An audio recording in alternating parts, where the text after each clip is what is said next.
اس وقت جب کوئی آتا تھا ادھر، کوئی افسر آتا تھا، یہ کہتے تھے کہ بڑے صاحب آ گئے ہیں، بڑے صاحب آ گئے ہیں، اور سب سائلنٹ ہو جاتے تھے. جب وہ آتا تھا سب سائلنٹ تھا. اب ٹھیک ہے لگے رہو، کرتے جاؤ، لگے رہو. یہ بات میں اب آپ کے سامنے یہ جو جاوید علی نے بات رکھی، یہ ہر طرح ہم کنفرم کر سکتے ہیں. قرآن کے اوپر ہاتھ رکھنے کے لیے میرے سامنے تیار تھے. یہ عثمان ڈار کو پھنسانے کے لیے، اس کو کرپشن کیسز میں لانے کے لیے، یہ ساری چیز، یہ جو اس سے 164 کا بیان دلوایا گیا، اور پھر بیوی بچوں کو ساتھ والے کمرے میں لا کے ان کو کہا کہ اس کو ننگا کریں گے. یہ سیدھی بات بتائے، بیوی کو کہا کہ اس کو ننگا کر کے اس کی تصویریں بنائیں گے اور پھر فیس بک پہ چلائیں گے. میں آج اپنی بڑے رسپیکٹ سے، میں اپنی عدلیہ سے، میں اپنی چیف جسٹس صاحب سے کہنا چاہتا ہوں کہ دیکھیں، میں اب سے نہیں، جب سے ہماری حکومت گئی ہے، میں تب سے کہتا رہا ہوں کہ ہمارے بنیادی حقوق کی حفاظت کون کرے گا. شہباز گل کو اٹھایا، اس کو ٹارچر کیا گیا، اس کو ننگا کیا گیا، اس کو لٹکایا گیا اوپر، اس کو مارا گیا.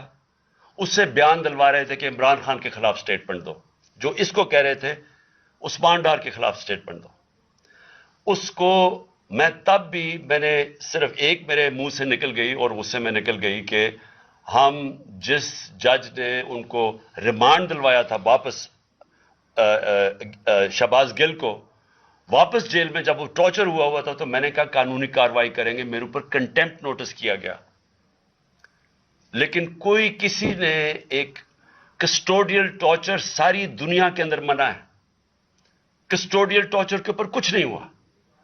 پھر اعظم سواتی کو اٹھایا گیا اور ساری قوم کے سامنے جو اعظم سواتی نے اپنے زبان سے بتایا کہ اسے کیا گیا ہے، ایک ٹویٹ کے اوپر، اس کا صرف ایک ٹویٹ کر دی تھی اس نے کہ NRO2 باجوہ نے دیا، جو سب قوم جانتی ہے. اس کے اوپر جو اس سے کیا گیا، پھر ویڈیو بھیجی گئی اس کی بیوی اور اس کی بیٹی کو. ایسی چیزیں اس ملک کی تاریخ میں کبھی نہیں ہوئی، یا میں تو نہیں کبھی سنی تھی ایسی چیزیں. شاید دہشت گردوں سے ہوتی ہوں، شاید کوئی باہر کے جاسوسوں سے ہوتی ہو، غداروں سے، لیکن اپنے شہریوں کو اس طرح کرنا اس ملک کی تاریخ میں کبھی نہیں ہوا. میں نے، جب مجھے گولیاں لگی، میں نے تب چیف جسٹس صاحب کو پہلے مخاطب ہوا. میں نے کہا دیکھیں، جنہوں نے مجھے یہ قتل کرنے کی کوشش کیا وہ سارے اقتدار میں بیٹھے ہوئے ہیں. اس میں یہ جو ایک آدمی ڈرٹی ہیری جب سے جنرل باجوہ لے کے آیا یہاں، تب سے یہ تشدد شروع ہوا ہے. شہباز گل کا، اعظم سواتی کا، مجھے گولیاں لگی. یہ جو داستان آپ سن رہے ہیں، سوشل میڈیا کے بچوں سے پوچھیں، جب سے یہ آدمی آئے ان سے اٹھ کے کیا ہوا. ان کو بند کمروں میں کپڑے اتارے گئے، ذلیل کیا گیا. ایک ماں باپ نے مجھے کال کی، انہوں نے کہا ابھی تک ان کا بیٹا نارمل نہیں ہوا. اس سے اوپر اتنا تشدد کیا کہ وہ ابھی تک نارمل نہیں ہوا. اور میں ان کو کہا، جس طرح اس کو جاوید کو کہا میں نے، سامنے آؤ. سب ڈرتے ہیں، نامعلوم افراد سے سب ڈرتے ہیں، اور کوئی کسی قسم کی پروٹیکشن کسی کو نہیں ہے، کیونکہ یہ قانون کے اوپر ہے، یہ جو مرضی کر لیں، کوئی ان کو بچانے والا نہیں ہے. کوئی جاوید جیسے انسانوں کو جب یہ کرتے ہیں، اس کو پھر دھمکیاں دی گئی کہ تم نے یہ بتانا کسی کو نہیں ہے، تو ہم یہ کر دیں گے، ہم تمہیں یہ مروا دیں گے. تو یہ اس ملک کی، ہمارے پاس تو ایک ہی راستہ ہے، اور مجھے پتا ہے کہ عدلیہ کے اوپر پورا اٹیک ہے یہ مافیا کا. یہ پولیٹیشین نہیں ہے، یہ مافیا ہے جو ٹیپیں بناتا ہے ججز کی، جو ہر قسم کی بلیک میل کرتا ہے. انٹیریئر منسٹر ٹیپ چلا رہا ہے کسی کی، یہ بالکل غیر قانونی چیز ہے. وہ جج کی ٹیپ چلا رہا ہے، وہ اس کی مریم وہ ٹیپ چلا رہی ہے کسی ارشد ملک جج کی، کبھی ثاقب نثار کی ٹیپ چل رہی ہے. یہ کسی مہذب معاشرے میں یہ چیزیں نہیں ہوتی. یہ کنٹرول کے لیے، عدلیہ کو کنٹرول کے لیے صرف یہ سارے حربے استعمال کیے جا رہے ہیں. میں آج اس پلیٹ فارم سے اپنے چیف جسٹس اور اپنی ہائر جوڈیشری کو، امید تو صرف آپ سے رہ گئی ہے.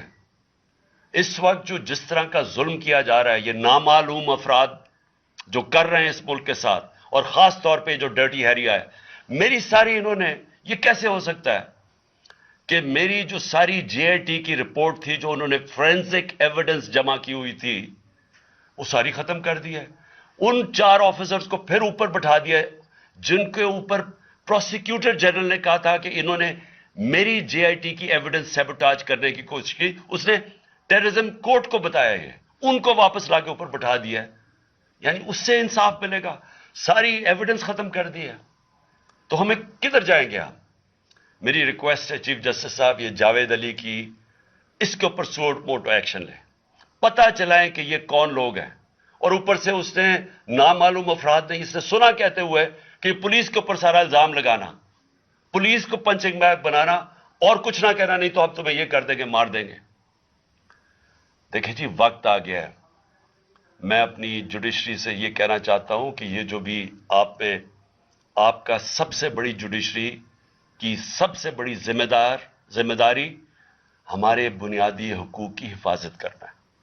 یہاں جس طرح یہ رجیم چینج کے بعد جس طرح بنیادی حقوق ختم کیے گئے ہیں, لوگوں کو لاوارث چھوڑ دیا ہے, سمجھ نہیں ہے لوگ جائیں کدھر انصاف کے لیے. ہم نے ایک پرامن احتجاج جیل بھرو تحریک شروع کی.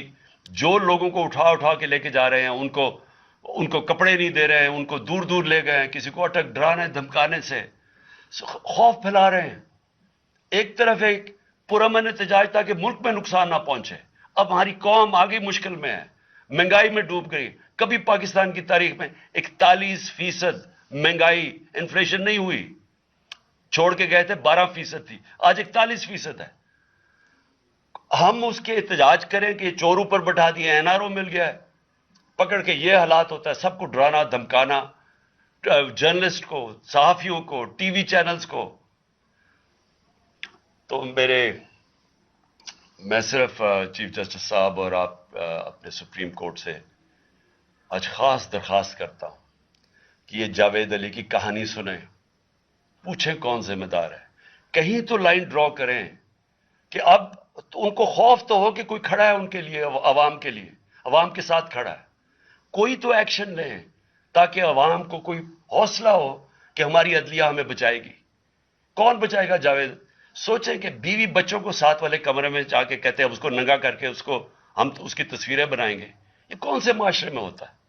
یہ کوئی غدار ہے, کوئی ایک چوکی دار کی کلاس 4 کی نوکری کر رہا ہے, اس سے اٹھا کے یہ کیا ہے کہ جی اس کے خلاف ایویڈنس دے, کہ وہ دے گی جی کتنا آپ نے اس کے لیے کتنی, پتہ نہیں کدھر سے اس نے کلاس 4 کے چوکی دار نے پتہ نہیں کیسے پیسے بنا کے دینے تھے اس کو, لیکن کوئی ایویڈنس مل جائے تاکہ کسی طرح تحریک انصاف کا جو سیال کوٹ کا ہمارا ڈسٹرکٹ کا پریزیڈنٹ ہے, اس کو کسی طرح گندا کیا جائے اور اس کو کسی طرح نااہل کیا جائے, کسی طرح اینٹی کرپشن میں آ جائے.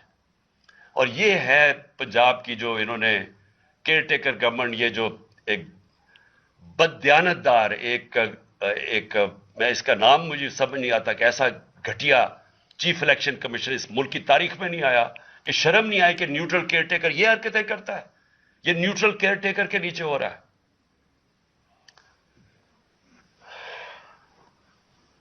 بہت بہت شکریہ.